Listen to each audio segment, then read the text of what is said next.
I know you will be able to obtain these videos in your discovery process in your civil lawsuit. But as of tonight, with these reporter accounts of what they saw in the videos today, what stands out to you? Well, certainly, Lawrence, it documents what we put in the lawsuit that was filed on behalf of George Floyd's family and his children. The fact that it was not just the knee of Derek Chauvin on George Floyd's neck for 8 minutes and 46 seconds that killed him, but it was the knee of the Minneapolis Police Department that killed George Floyd, because they have a history of policies and procedures and deliberate indifference that really violates the constitutional rights of arrestees, especially black men, Lawrence. Some of the reports indicate that the case made by Officer Lane's attorney does not seem quite so clear when you look at the body cams, because the Minneapolis Star says that Lane saw Floyd and a passenger, quote, digging underneath the seat, and that Floyd was acting erratically. That's what Lane said.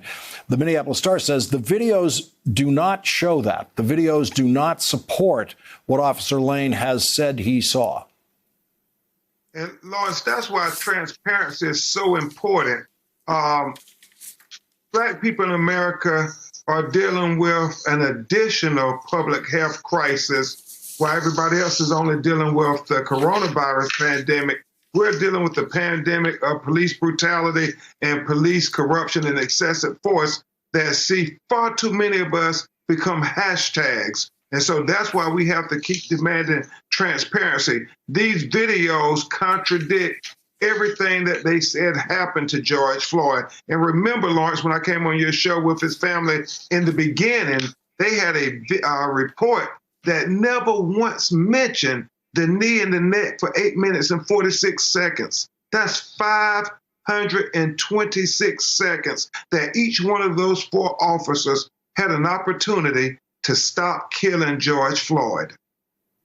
And the other thing that the reporters are saying that they were getting from these videos is that the officers were all very kind of, one report used the word clinical about it. They were not at all anxious about what was going on. They were exchanging points with each other. Derek Chauvin asking a couple of the officers, are they okay?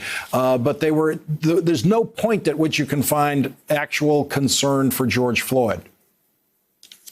Yeah, Lawrence, and my co-counsel attorney Jeff Storms and I, we talked about that deliberate indifference, the fact that it was almost as if when he said, I can't breathe, and Officer Chauvin said, well, if it takes oxygen to yell, if you quit talking, then maybe you'll have more oxygen. What a terrible thing to say for a police officer who's supposed to be a professional, supposed to be a first responder and sustain life, not take life. It was just deliberate indifference. Any one of those 4 officers could have simply said, hold on, he's in a medical crisis, and just pushed the other officer off his neck or his back. The thing that the lay people wanted to do, Lawrence, but the police kept them back with mace. Everybody knew, even George knew they were killing him. And so it's just a troubling pandemic that we have to deal with in America. And I did want to say this one thing, Lawrence, that I'm sure you can appreciate. There are some people who say, well, the police kill more white people than black people. Well, we have to clarify that and put it in context.